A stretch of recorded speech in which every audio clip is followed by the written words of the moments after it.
मैंने एक बार अपने अंकल से पूछा, अंकल आपका म्यूचुअल फंड कैसा चल रहा है। उन्होंने कहा, भाई 7 साल से एसआईपी कर रहा हूँ, फंड मैनेजर बहुत स्मार्ट है, बहुत अच्छा है, रिटर्न देख के बहुत मस्त चंगा खुश हूँ। तो मैंने कहा थोड़ा मुझे भी दिखाइए। तो मैंने उनका फंड चेक किया, 7 साल से 50,000 रुपये पर मंथ की एसआईपी कर रहे थे। टोटल इन्वेस्टमेंट 42 लाख का हुआ और आज की वैल्यू 61 लाख की हुई। लेकिन मज़ेदार चीज़ क्या है कि यहीं पर जब मैंने देखा कि निफ्टी 50 इंडेक्स ने सेम पीरियड में सेम अमाउंट से एसआईपी होती तो उसकी वैल्यू 74 लाख होती, यानी 61 लाख और 74 लाख, फ़र्क समझिए। यानी स्मार्ट फंड मैनेजर ने 13 लाख छीन लिया चुपचाप और अंकल को पता भी नहीं चला। और ये वीडियो उसी 13 लाख की कहानी की है। तो सोचिए, आपका पैसा दो जगह इन्वेस्ट हो सकता है।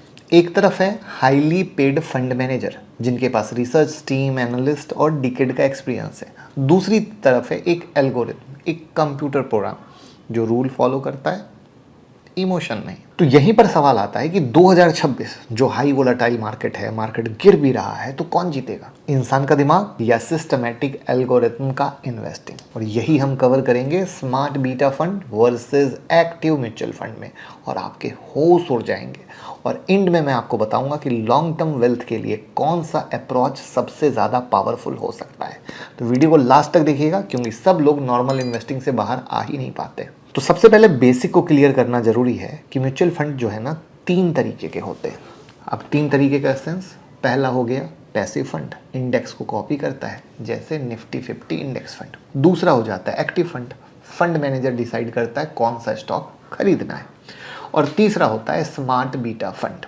ये इंटरेस्टिंग कैटेगरी है क्योंकि ये इंडेक्स भी नहीं है और ट्रेडिशनल एक्टिव फंड भी नहीं है।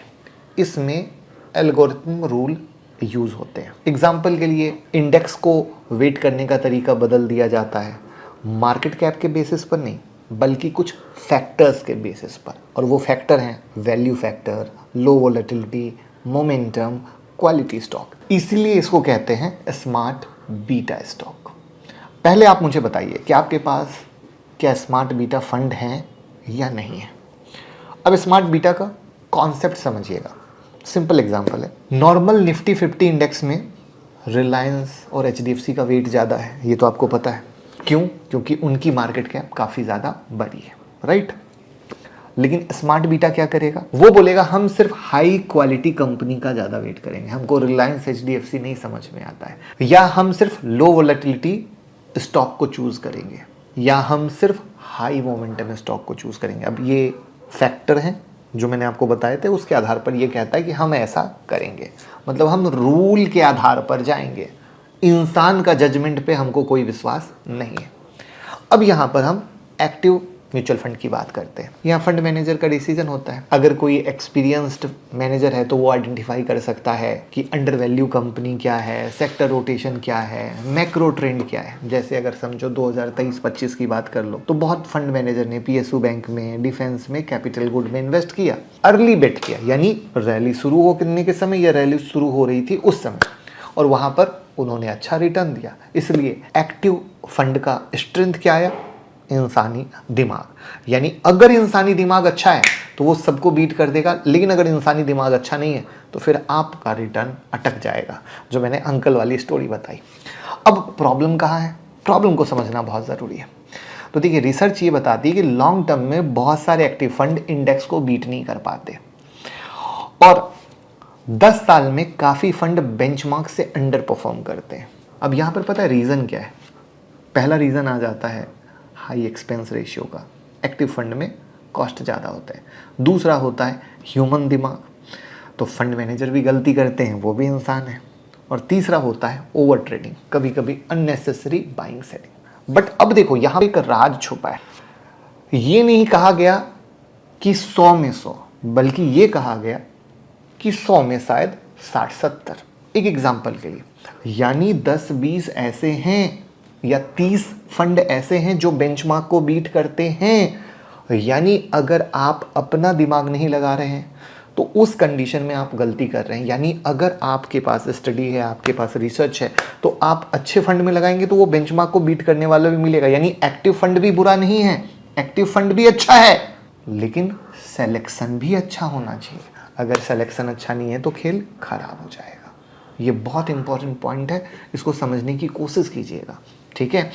और अगर आपके पास सिलेक्शन नहीं है तो फिर आपके पास कौन बचता है? स्मार्ट बीटा बचता है। ये बताने का मकसद है, क्योंकि हर बार कहते हैं ना सिक्के के दो पहलू होते हैं, अच्छा और बुरा, तो सेम स्टोरी है। अब बात करते हैं 2026। यहाँ तक तो पॉइंट क्लियर हो चुका होगा आपको स्मार्ट बीटा के बारे में, एक्टिव फंड के बारे में, कब कौन अच्छा होता है कब कौन खराब होता है उसके बारे में। अब 2026 मार्केट सिंपल नहीं है। यहाँ पर 3 कहानियाँ चल रही हैं। पहला, जियोपॉलिटिकल टेंशन, जिसमें middle east, Iran Israel war, crude oil का प्राइस ऊपर चला गया, मार्केट रिटर्न नहीं दे रहा है। दूसरा, इंटरेस्ट रेट की uncertainty, global central bank rate cut delay कर रहे हैं। और तीसरा, एआई ने आकर बर्बाद कर दिया आईटी सेक्टर को, और नए सेक्टर अब क्रिएट हो रहे हैं और नए सेक्टर की तरफ जा रहा है। अब ऐसे इन्वायरमेंट में स्टॉक पिकिंग बहुत डिफिकल्ट हो जाता है। क्या खरीदे क्या ना खरीदे, मार्केट तो गिर ही रहा है, स्मॉल कैप की धज्जी उड़ी पड़ी, मिड कैप की धज्जी उड़ी पड़ी, और यहीं पर आता है स्मार्ट बीटा फंड का लॉजिक। आई बात समझ में? अब इसका एडवांटेज क्या है? इमोशन फ्री, क्योंकि इमोशन ही सबसे बड़ा इन्वेस्टमेंट का दुश्मन है। यहाँ ना फियर है ना ग्रीड है। तो इंसान गड़बड़ कहाँ करता है? जब फियर और ग्रीड में लेता है। तो एल्गोरिथम को ना फियर पता है ना ग्रीड पता है। दूसरा, इनके रूल फिक्स होते हैं, चेंज ही नहीं होते, तो आराम से मस्त काम करता है, तो लगातार परफॉर्म करते हैं। तीसरा है lower cost, expense ratio active fund से कम होते हैं। बट मेरा पर्सनल मानना है सिर्फ एक्सपेंस रेशियो को हाईलाइट करके कभी फंड नहीं चुनना चाहिए अगर हम लॉन्ग टर्म में जा रहे हैं तो, क्योंकि बहुत सारे फंड ऐसे भी हैं जो बेंचमार्क को बीट करके बेहतर रिटर्न भी देते हैं। उसके बाद आता है फैक्टर एक्सपोजर। तो एकेडमिक रिसर्च बोलती है कि कुछ फैक्टर लॉन्ग टर्म में आउट परफॉर्म करते हैं, जैसे मैंने बताया था, वैल्यू है, मोमेंटम है, क्वालिटी है। इसलिए यहाँ पर स्मार्ट बीटा एक स्मार्ट सोच की तरह आता है। आई बात समझ में? अब ग्लोबली बहुत big ETF smart beta strategy use करते हैं। अब मैं इंटरनेशनल थोड़ा सा आपको आउटलुक देने की कोशिश कर रहा हूँ जिससे आपको समझ में आ पाए। एग्जाम्पल के लिए quality factor ETF, momentum ETF, low volatility ETF। और इंडिया में भी अब थोड़ा आ रहा है, जैसे Nifty alpha 50, Nifty low volatility, Nifty quality index fund. मतलब धीरे धीरे इंडियन मार्केट भी फैक्टर इन्वेस्टिंग की तरफ शिफ्ट हो रहा है। तो अब सवाल यह है कि 2026 में विनर कौन बनेगा? तो सच थोड़ा बैलेंस है।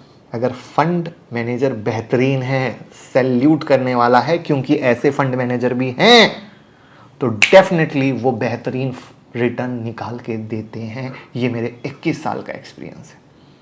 लेकिन अगर वो अच्छे नहीं हैं तो फिर स्मार्ट बीटा बचता है।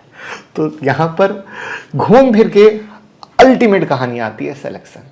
आप कैसे सेलेक्ट कर रहे हो, राइट है? तो अब प्रैक्टिकल स्ट्रेटजी क्या होनी चाहिए? तो ऐसा नहीं होना चाहिए कि सब स्मार्ट बीटा खरीद ले, बल्कि आप अपने आप को जज करने के लिए स्मार्ट बीटा और एक्टिव दोनों करोगे। एक्टिव करते समय देखोगे कि फंड मैनेजर कैसा है, चीज़ें कैसी हैं, और फिर क्योंकि कुछ लोग तो ऐसे हैं, जैसे मैं अगर अपनी बात करूं तो मेरे फंड में फंड मैनेजर वाला परफॉर्म करता है। तो क्यों करता है? क्योंकि मेरा सिलेक्शन अच्छा है। वहां पर अगर आपका सिलेक्शन अच्छा नहीं है तो आप स्मार्ट बीटा से खुश रहिए, वो वहां पर बेहतर देगा, क्योंकि हम तो अल्टीमेट बैठे हैं बेहतर रिटर्न लेने के लिए, यही हमारा अल्टीमेट गोल है, राइट? तो इससे स्टेबिलिटी मिल जाएगी, फैक्टर एक्सपोजर मिल जाएगा, अल्फा एक्सपोनेंशियल मिल जाएगा, और अल्फा पोटेंशियल मिलने से हमारा एक डाइवर्सिफाइड पोर्टफोलियो हो जाएगा, जहाँ पे हम इंडेक्स में भी चले गए, स्मार्ट बीटा में भी चले गए और एक्टिव में भी चले गए। तो 40%, 30%, 30% बांट दिया, हमें खुद ब खुद पता चल गया, राइट? तो पहले मार्केट में सिर्फ 2 ऑप्शन हुआ करते थे, एक्टिव और पैसिव। अब थर्ड इंजन आ गया स्मार्ट बीटा का, ठीक है? और फ्यूचर में हो सकता है कि एआई और अल्गो भी कुछ नया निकल के आए, बट कहानी यही है। तो अब आप बताइए कि टॉप स्मार्ट बीटा ETF पर मैं वीडियो बनाऊं, तो कमेंट में लिखिएगा। और म्यूचुअल फंड में अगर आप मेरे साथ इन्वेस्ट करना चाहते हैं तो लिंक डिस्क्रिप्शन और कमेंट में पिन है, ज़रूर आप उस पर क्लिक करके हमारी टीम से बात कीजिए। Thank you.